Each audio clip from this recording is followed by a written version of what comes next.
अंधियारे में तीर चलाना, कठिन लगन से आंख चुराना, और एक के तीन बनाना छोड़िए, अगर मगर कर समय बिताना छोड़िए। कविता एक काम ये करती है, कविता इशारों में बात करती है। क्या ऐसा हो गया कि जिसकी वजह से आपको लगा कि आपको कवि बन जाना चाहिए? मैंने हमेशा ईश्वर को सब सौंप दिया। मैं इंजीनियरिंग कर रहा था और उसी समय कविता की ललक मेरे मन में आई। कहीं कविता का कोई स्वर रहा होगा जो फूटा।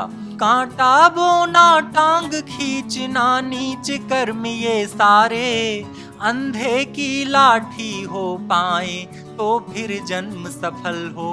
मुझे रोजी रोटी की कभी चिंता नहीं रही। मैं उन पे बहुत अच्छे से अपने जीवन को सौंप के चल पा रहा हूँ। बहुत ज्यादा जो लैंग्वेज यूज हो रही है आजकल वो है इंग्लिश, हर जगह पर। हिंदी हमने कहीं से सीखी नहीं होती है, हमें ये विरासत में मिली है, ये हमारे खून में होता है। जिसको हम अपने जीवन में सफलता मान रहे होते हैं, उस क्रम में हम हिंदी को छोड़ते जाते हैं। हमें लगता है हमको अंग्रेजी अच्छी आएगी तो हम सफल माने जाएंगे। उनका जीवन सफल हो या ना हो, सार्थक जरूर होना चाहिए। या जिन्होंने वीडियो बनाई होती है वो बीच में यही कहती हैं कि आप इसमें चीनी अपने स्वाद के अनुसार डालिए। IIT IIM ऐसे संस्थानों में जाने के बाद ये भी देख पा रहा हूँ कि जो इंजीनियरिंग के छात्र हैं, जिनके लिए अंग्रेजी ही उनका मूल विषय बन गया, वो सब लोग भी हिंदी कविता में, शायरी में शौक रखते हैं, लिख पढ़ना है। कि जो नई पीढ़ी आ रही है वो चकाचौंध से प्रभावित होकर आ रही है। उसके लिए कवि सम्मेलन संस्थान या ये साहित्य की दुनिया कोई साधना का केंद्र नहीं रह गई। साहित्य अब साधन का विषय हो गया है। इतनी भी लग्जरी लाइफ हो गई है। पहले के कवि होते थे, एक झोला लेके चलते थे, आपने इस शहर में बुलाया है, आपके यहाँ वो कार्यक्रम करते थे और उनको जोधपुर अगले दिन जाना है तो वहीं आपके यहाँ ठहर जाते थे, अगले दिन चले जाते थे। आज वो तुरंत कहते नहीं जयपुर से जोधपुर की कोई फ्लाइट है क्या, तो उनको फ्लाइट भी उपलब्ध करा दिया जाता है, 5 स्टार होटल की व्यवस्था मिल जा रही है। वायरल कंटेंट के पीछे आपको नहीं पड़ना है, अच्छी कविताएं लिखिए। और अच्छी कविता लिखने के क्रम में ये बात हमेशा ध्यान रखनी होगी कि आपको अच्छा पढ़ना पड़ेगा। आजकल के लोग पढ़ना नहीं चाहते, सबसे बड़ी चुनौती है। मंच पे आप जो पढ़ देंगे वहां आप वायरल हो जाएंगे, हिट हो जाएंगे। जो लोग वीडियो देख लिए, लेकिन कुछ अच्छा रचेंगे तो वो छपता है। छपने वाली चीजें ज्यादा दूर तक जाती हैं। कि वो इश्क पे लिखते हैं, दिल टूटे आशिक होते हैं, ये बहुत कॉमन हो गया है आजकल के समय में। लेकिन साहित्य केवल यहीं तक सीमित नहीं है। मिट्टी के माधो बन बैठे, खटिया तोड़े मूछे ऐठे, बिना गुड़ों के धाक जमाना छोड़िए, अगर मगर कर समय बिताना छोड़िए। आज के दौर में कहने वाले ज़्यादा हैं, दिखावे वाले लोग ज़्यादा हैं, पर इन्हीं सब के बीच में आज हम एक ऐसे कलाकार से मिलने वाले हैं जिनकी कविताएं समाज को एक नया रूप देती हैं। नमस्कार, मैं हूं पायल चौधरी और आप देख रहे हैं पंजाब केसरी राजस्थान।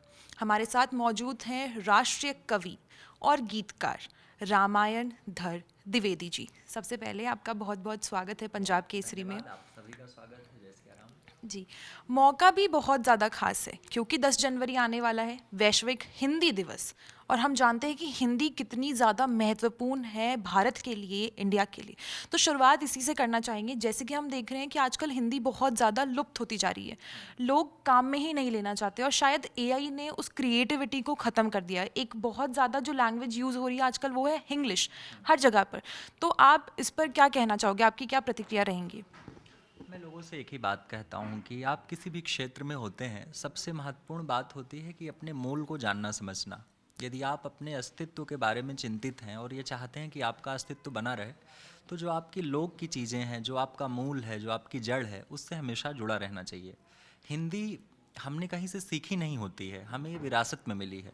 ये हमारे खून में होता है, हमारे पारिवारिक परिवेश में होता है, ये संस्कार में हम पाए हुए होते हैं। तो बहुत आवश्यक है कि हम सभी लोग अपने जीवन जीने के क्रम में, जिसको हम अपने जीवन में सफलता मान रहे होते हैं, उस क्रम में हम हिंदी को छोड़ते जाते हैं। हमें लगता है हमको अंग्रेजी अच्छी आएगी तो हम सफल माने जाएंगे। आज की सबसे बड़ी चुनौती यही है कि लोग सफलता के पीछे भाग रहे हैं। सबसे पहले मैं बीच में ये बात भी कहना चाहूँगा, जीवन सफल हो या ना हो, सार्थक ज़रूर होना चाहिए। और जीवन को सार्थक करने के क्रम में आपको अपने मूल से जुड़ के रहना चाहिए। रही बात AI के आने से हिंदी पे उत्पन्न संकट की, तो मैं निराश नहीं होता हूँ। AI क्या काम करता है, जैसे अगर आपको घर में भोजन बनाना है, रसोई में आप यूट्यूब पे सर्च करते हैं कि सेवई कैसे बनाएं, लेकिन वो भी आपको जो मैडम सिखा रही होती हैं, जिन्होंने वीडियो बनाई होती है, वो बीच में यही कहती हैं कि आप इसमें चीनी अपने स्वाद के अनुसार डालिए। तो एआई भी आपको इस बात के लिए गैप देता है, स्थान देता है, आपको अवसर देता है कि मैं आपको एक विषय फॉर्मेट तो बना के दे सकती हूँ, लेकिन उसमें आपकी कहन क्या होगी, आपकी सोच क्या होगी, ये आपको अपनी मर्जी से करना होता है। तो सबकी अपनी एक निष्ठा है, सबकी अपनी एक सोच होती है। किसी भी विषय पे कविता रचते समय ध्यान रखना होता है कि हम उसको किस रूप में कहना चाह रहे हैं। कोई विषय ऐसा नहीं जिस पे कभी रचा नहीं गया है, सब कुछ पहले के साहित्यकारों ने लिख दिया है। ये हमारे और आपके पास एक ही बात बचती है, वह कहन, कि आप उस बात को कितने प्रभावी ढंग से, नए ढंग से कह पाते हैं। संकट है, लेकिन मैं प्रसन्न भी हूँ कि अब फिर से लोग हिंदी से जुड़ने लगे हैं। उसको लेकर के देश में बहुत सारे कार्यक्रम भी आयोजित किए जा रहे हैं, सरकारी स्तरों पर भी। और एक आईआईटी, आईआईएम ऐसे संस्थानों में जाने के बाद ये भी देख पा रहा हूँ कि जो इंजीनियरिंग के छात्र हैं, जिनके लिए अंग्रेजी ही उनका मूल विषय बन गया है, वो सब लोग भी हिंदी कविता में, शायरी में शौक रखते हैं, लिख पढ़ना है। इसी के साथ में अब आगे बढ़ते हुए मैं जानना चाहूँगी कि हम ये देख रहे हैं कि लोग वायरल कंटेंट के पीछे ज़्यादा भाग रहे हैं। कोई भी रैंडमली आता है इंसान, उसे चाहे शायरियों के बारे में या हिंदी के बारे में, लिटरेचर के बारे में कोई जानकारी नहीं है, पर फिर भी एक नॉर्मल सी शायरी कहीं से उठाई, कुछ बोला और वायरल हो गया। तो इसकी वजह से जो रेलिवेंसी है, या जो लिटरल में जो लोग जो कंटेंट बनाते हैं या जो कवि हैं, वो अपना एक तरीके से अपनी जो पहचान है वो पीछे नहीं खो रहे हैं। हाँ, ये चुनौती आजकल है कि जो नई पीढ़ी आ रही है वो चकाचौंध से प्रभावित होकर आ रही है। उसके लिए कवि सम्मेलन संस्थान या ये साहित्य की दुनिया कोई साधना का केंद्र नहीं रह गई है। उसके लिए साहित्य अब साधन का विषय हो गया है। और ये चुनौती हर जगह आती है। जिस भी क्षेत्र में बाजार जब प्रवेश कर जाता है तो जो मूल है वो छूटता चला जाता है, जो उसके पीछे एक उद्देश्य होता है वो छूटता चला जाता है। साहित्य के क्षेत्र में ये चुनौती अभी सामने उपस्थित है कि अब इसमें भी पैसा बहुत अधिक हो गया है, इसमें भी लग्जरी लाइफ हो गई है। पहले के कवि होते थे, एक झोला लेके चलते थे, आपने इस शहर में बुलाया है, आपके यहाँ वो कार्यक्रम करते थे और उनको जोधपुर अगले दिन जाना है तो वहीं आपके यहाँ ठहर जाते थे, अगले दिन चले जाते थे। आज वो तुरंत कहते नहीं, जयपुर से जोधपुर की कोई फ़्लाइट है क्या, तो उनको फ़्लाइट भी उपलब्ध करा दिया जाता है, 5 स्टार होटल की व्यवस्था मिल जा रही है। तो ये जो चकाचौंध दिखाई दिया साहित्य के क्षेत्र में, इससे प्रभावित होकर के जो बच्चे आ रहे हैं, नए लोग, लिखने पढ़ने वाले लोग, उनके लिए उन्हें ये लगता है कुछ ऐसा रच देना है कि आज मैं वो कंटेंट अगर अपने इंस्टाग्राम आईडी पे या फेसबुक पे शेयर करूं और कल ही वो पूरे देश भर में पहुंच जाए। उसके पीछे उनका मंशा ये होता है कि देश भर में हम एक ही कविता से चर्चित हो जाएंगे, हमें बुलाया जाने लगेगा। कई बार होता भी यही है कि आजकल कवियों का चयन करने के क्रम में लोग इस बात से मानक तय करते हैं कि इनके फेसबुक पे फॉलोअर कितने हैं, इनके इंस्टाग्राम पे फॉलोअर कितने हैं। तो यहाँ के जो आयोजन होते हैं, इस विचार के साथ जो आयोजन जुड़े हैं, उनके लिए तो फिट बैठते हैं। लेकिन जो पारंपरिक आयोजन है, जो साहित्य की एक विधा को लेकर के जीते और समझते लोग चले आए हैं, उनके यहाँ ऐसे लोगों की कोई जगह नहीं है। तो उनके यहाँ वो यही खोजते हैं कि वो 10 साल किसी को रिपीट कर सकते हैं, लेकिन साहित्य से समृद्ध होना चाहिए। तो मैं नए लिखने पढ़ने वालों से ये बहुत प्रार्थना भी करना चाहूँगा कि वायरल कंटेंट के पीछे आपको नहीं पड़ना है। अच्छी कविताएं लिखिए, और अच्छी कविता लिखने के क्रम में ये बात हमेशा ध्यान रखनी होगी कि आपको अच्छा पढ़ना पड़ेगा। आजकल के लोग पढ़ना नहीं चाहते हैं, सबसे बड़ी चुनौती है। मैं भी इंस्टाग्राम पे कविताएं डाल रहा हूँ और इन दिनों तो बहुत सारे पुराने कवियों का निकाल के डाल रहा हूँ जो बिल्कुल गुमनाम जीवन जीते आ रहे हैं, और वो सारी चीज़ें भी वायरल हो रही हैं भोजपुरी में, अवधी में, और जो परंपरा के हमारे लोक साहित्य हैं, उन सब पर काम बहुत अधिक हुआ है। वो पढ़ने की ज़रूरत है, सामने लाने की ज़रूरत है, ताकि लोग जान पाएँ कि असली साहित्य क्या होता है। आगे बढ़ते हुए मैं ये जानना चाहूँगी कि जो कवि होता है वो हमेशा अपने भाव खुले मन से प्रस्तुत करता है सब लोगों के सामने। तो क्या जब भी कोई ऐसा कार्यक्रम कर रहे हैं जहाँ पे सरकार या प्रशासन से रिलेटेड कुछ भी होता है, तो क्या खुद को रोकना पड़ता है कि भाई इनके अगेंस्ट में नहीं बोल सकते? क्योंकि कवि तो देखो सबका है, वो तो सबके बारे में हर चीज़ खुले मन से कहना चाहता है। तो क्या उस माहौल में थोड़ा सा खुद को बांधना पड़ता है?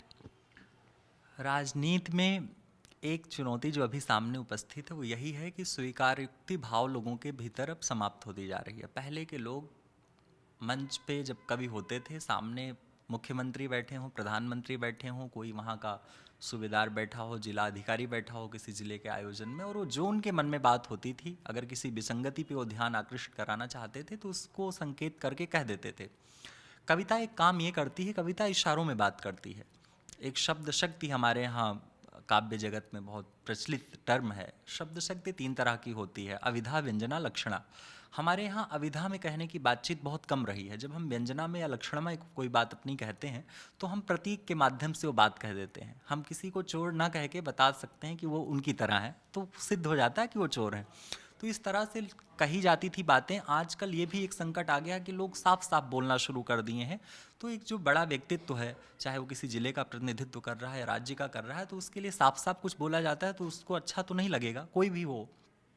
तो ये चुनौती आई है कि अब लोग या तो नहीं कहते हैं, या जिनके पास कहने की ऐसी सामर्थ्य है, उनके पास शब्द सामर्थ्य है, तो अपने तरीके से कहते हैं, लोग सुनते हैं।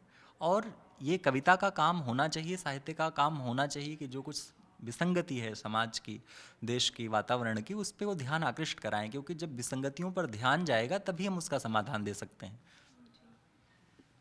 हम ये देख रहे हैं कि जो युवा है, अगर उसको शायरी के बारे में बात भी किया जाए तो वो दो ही टर्म लेके चलते हैं, दिल टूटा आशिक हो या फिर इश्क पे शायरियाँ लिखेंगे, बस ये दो ही चीज़ें जानते हैं। वो भी उसमें मेरे को नहीं लगता कि वो भाव इतने अच्छे से निखर कर बाहर आते हैं, या वो शब्दों का इस्तेमाल उस लेवल का किया जाता है कि हिंदी के लिए।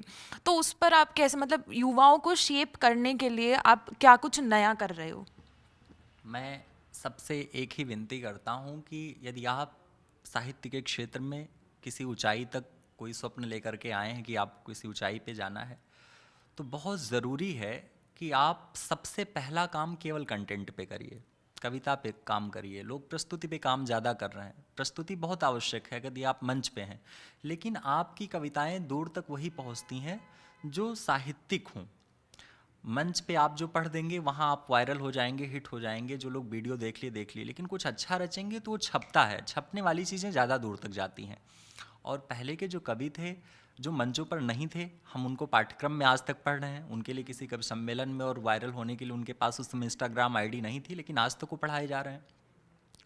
तो रही बात इस विषय की कि वो इश्क पे लिखते हैं, दिल टूटे आशिक होते हैं, ये बहुत कॉमन हो गया है आजकल के समय में। लेकिन साहित्य केवल यहीं तक सीमित नहीं है, ये भी एक विधा है। श्रृंगार पे रचनाएं पढ़ी सुनी जाती हैं, आजकल ज़्यादा सुनी जाती हैं, लेकिन श्रृंगार के अलावा ओज पर, हास्य पर, गंभीर विषयों पे चिंतन करके लोग कविताएं लिख रहे हैं, वो भी पढ़ी सुनी जा रही हैं। मैं अपनी बात अगर करूँ, मैं मंचों पे गीत पढ़ता हूँ, गीतकार के रूप में बुलाया जाता हूँ, लेकिन मेरे गीत जहाँ केवल बच्चे होते हैं, कि जहाँ मुझे मालूम है कि यहाँ मैं श्रृंगार की कविता, प्रेम की कविता पढ़ूंगा तो ज़्यादा हिट हो जाएगा, वहाँ भी मैं कोशिश यही करता हूँ कि किसी गंभीर विषय पर रचना सुनाता हूँ। क्योंकि मेरा अपना मानना है, यदि ऐसे बच्चों के बीच में गंभीर विषयों पर चर्चा नहीं होगी तो उनकी समझ में ये बातें नहीं आएंगी कि असली साहित्य क्या है। तो मैं सकारात्मक गीत, मोटिवेशनल गीत, किसी विसंगति पर मैं ध्यान उनका आकृष्ट कराता हूँ। तो प्रेम और श्रृंगार की कविताएं बहुत कम पढ़ के मैं ऐसी रचनाएं अधिक पढ़ता हूँ जिसमें कोई गंभीर चिंतन हो, एक सार्थक उद्देश्य हो।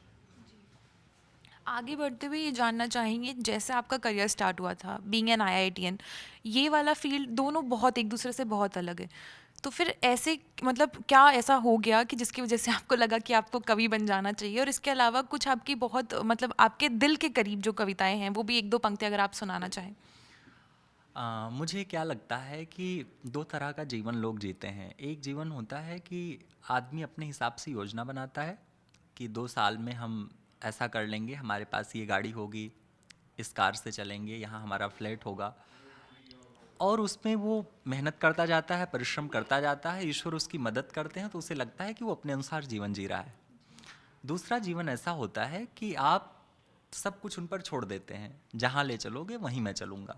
तो मैं अपना पूरा जीवन, अब तक का जो 25-26 वर्ष का मेरा जीवन है, इसमें मैं इस बात को हमेशा महसूस करता आया हूँ कि अपने पूरे जीवन में मैंने हमेशा ईश्वर को सब सौंप दिया। मैं इंजीनियरिंग कर रहा था और उसी समय कविता की ललक मेरे मन में आई, कहीं कविता का कोई स्वर रहा होगा जो फूटा, और फिर लिखने पढ़ने लगा।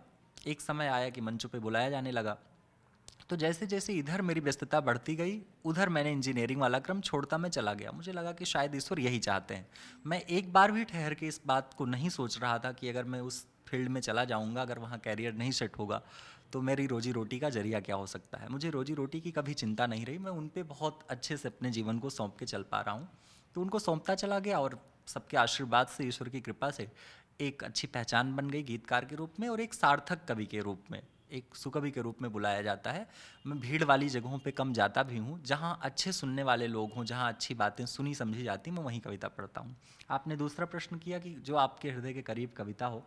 मुझे लगता है कि जो रचने वाला होता है, जैसे एक माँ होती है, उसकी सारी संतानें उतनी ही प्रिय होती हैं। तो मेरी कोई कविता ऐसी नहीं है मैं जिसको कह सकूँ ये सबसे ज़्यादा अच्छी हैं, सारी की सारी अच्छी हैं। लेकिन विश्व हिंदी दिवस का अवसर आपने अभी बताया 10 जनवरी को है, तो एक कविता मैं ज़रूर इसलिए सुनाना चाह रहा हूँ। वैसे मेरी सारी कविताएं मिशन की ही कविता होती है, उसमें एक सार्थक उद्देश्य होता है, लेकिन वो कविता मैं इसलिए सुनाना चाहता हूँ, उसमें एक प्रयोग किया है। होता क्या है कि जब बच्चों को भोजन कराना होता है और उनको कुछ आप हेल्दी चीज़ें खिलाना चाहते हैं, लेकिन वो खाने से बचते हैं, उनको आजकल पिज्ज़ा बर्गर यही सब पसंद आता है, तो आप उन्हें दूध पिलाना होता है तो उसमें हॉर्लिक्स मिला देते हैं ताकि उसका टेस्ट बदल जाए, तो उनको अच्छा लगने लगता है। तो ऐसे ही साहित्य में रुचि नए लोगों की बढ़े, विद्यार्थियों की बढ़े, इसके लिए मैंने एक प्रयोग किया कि अब उन्हें मुहावरा तैयार कराना है, तो उसके लिए उसको कैसे बनाया जा सकता है कि थोड़ा सा अच्छा लगे उन्हें। तो मैंने एक प्रयोग किया और गीत में मैंने जितनी पंक्ति है इस गीत में सारे मुहावरे हैं। हिंदी का अवसर है विश्व हिंदी दिवस का, उसके लिए भी ये समसामयिक रचना है। मैं वही सुना दूं। अंधियारे में तीर चलाना, कठिन लगन से आंख चुराना, और एक के तीन बनाना छोड़िए, अगर मगर कर समय बिताना छोड़िए, अगर मगर कर समय बिताना छोड़िए। आप अक्ल की रोटी खाएं, निश्चय सदा अटल हो, नीर क्षीर के बने विवेकी, रोम रोम निश्चल हो, कांटा बोना टांग खींचना नीच कर्म ये सारे, अंधे की लाठी हो पाए तो फिर जन्म सफल हो। बहुत गलत है कोख लजाना, शुरू करें जी जान लड़ाना, अब बालू पर भीत बनाना छोड़िए, अगर मगर कर समय बिताना छोड़िए, अगर मगर कर समय बिताना छोड़िए। अपनी करनी पार उतारे सत्य कहा जाता है, कर्म करे जो जैसा वो वैसा ही फल पाता है। अधजल गगरी रहे छलकती ये हर कोई जाने, जो गरजे वो नहीं बरसता केवल दिखलाता है। मिट्टी के माधो बन बैठे खटिया तोड़े मूछे ऐंठे, मिट्टी के माधो बन बैठे खटिया तोड़े मूछे ऐंठे, बिना गुड़ों के धाक जमाना छोड़िए, अगर मगर कर समय बिताना छोड़िए। ये कविता है। जी, बहुत खूब। ऐसे सुन के ही लग रहा है कि मतलब ऐसे कहते हैं ना, सुकून सा मिल रहा है, कानों को सुन के ऐसा लग रहा है कि हाँ, कुछ दिनों बाद में बहुत सुकून सा मिल रहा है। इसी के बाद में आखिरी सवाल रहेगा मेरा आपसे ये, कि आपको लगता है कि कवि जो भी कहते हैं उसकी वजह से पर्सपेक्टिव जो होता है लोगों का वो बहुत ज़्यादा चेंज हो सकता है? तो क्या ऐसा नहीं है कि कवि समाज के अंदर कुछ चेंज ला सकते हैं? पर कई बार क्या देखते हैं कि जितने भी बड़े बड़े कवि हैं वो कई बार मंचों पे से कुछ ऐसी बात कह देते हैं जिनकी वजह से शायद लोगों के बीच में फूट आ सकता है, तो उसके ऊपर थोड़ा सा आपका क्या ये रहेगा? बहुत आवश्यक प्रश्न आपने किया है और ये पूछा जाना चाहिए। हमेशा कहा गया साहित्य समाज का दर्पण है। इसी उद्देश्य के साथ ही कहा गया, ये बात कही गई कि साहित्य आईना दिखाने का काम करता रहा है। जो समाज में चल रहा होता है उसको कवि कहता है और उसको लोग बहुत चिंताग्रस्त होकर के सोचते हैं, उस बारे में सुधार करने की कोशिश करते हैं। मैं अपने जीवन में इस चीज़ का अनुभव हर मंच से करता हूँ कि कोई ना कोई व्यक्ति आकर के कार्यक्रम के बाद मिलता है और कहता है कि आपकी ये कविता मैं ले जाकर के बच्चे को सुनाऊंगा, या उसमें कोई ऐसा संदेश है जो उसके जीवन से जुड़ा हुआ, तो कहता है मुझे माफ़ करिएगा मैं ऐसा नहीं कर रहा था, अब ऐसा करने की कोशिश करूँगा। जीवन में उन्हीं के बाद से समाज में कोई परिवर्तन, सकारात्मक परिवर्तन आता है जो जी कर के बोलते हैं। केवल एक आप तैयारी के साथ रट के आकर बोल दे देते हैं। आप देखे हैं कि आप हर जगह कथा चल रही होती है, देश भर में प्रतिदिन कहीं ना कहीं कथा का क्रम चल रहा होता है और सब सार्थक बातें करते हैं, लेकिन परिवर्तन क्यों नहीं आता है? आपको उसके नकारात्मक परिणाम दिख रहे होते हैं, उस कथा पांडाल के भीतर ही दिख जाते हैं, बाहर निकलने पे तो बहुत सारे आपके सामने अवसर होते हैं। परिणाम वहीं घटित होता है जब जो कुछ बोले उसकी जिम्मेदारी खुद ले। मैं यदि आज कोई सार्थक बात कह रहा हूँ, मैं ये कह रहा हूँ कि आपको महिलाओं की इज्जत करनी चाहिए, आपको एक अच्छे नागरिक होने का कर्तव्य निभाना चाहिए, तो मेरे कहने से तभी परिवर्तन आएगा जब मैं खुद वैसा फॉलो कर रहा हूँ। तो मैं अपना लिखा पढ़ा जो कुछ अपनी बात मंच से कहता हूँ, इस बात का प्रमाण खुद पहले अपने आप को बना करके देता हूँ कि मैं अपने जीवन में फॉलो कर रहा हूँ और उसका सकारात्मक परिणाम आ रहा है। तो इस नाते जब मैं कुछ बोलता हूँ तो उसका परिणाम दिखाई देता है और बिल्कुल परिणाम होता है, अच्छा परिणाम आता है। बहुत बहुत धन्यवाद आपका कि आप पंजाब केसरी में आए, आपने अपनी बातें रखी और समाज को एक तरीके से एक बदलाव की दिशा में कह सकते हैं कुछ शब्द भी कहे। तो ये बहुत ज़रूरी है लोगों के लिए भी समझना, हमारे लिए भी समझना कि हिंदी कितनी ज़्यादा महत्वपूर्ण है और हमारे समाज में हिंदी कितनी ज़्यादा मूल्य रखती है अपना। इसी के साथ में ऐसी और खबरों के लिए बने रहिए पंजाब केसरी राजस्थान के साथ।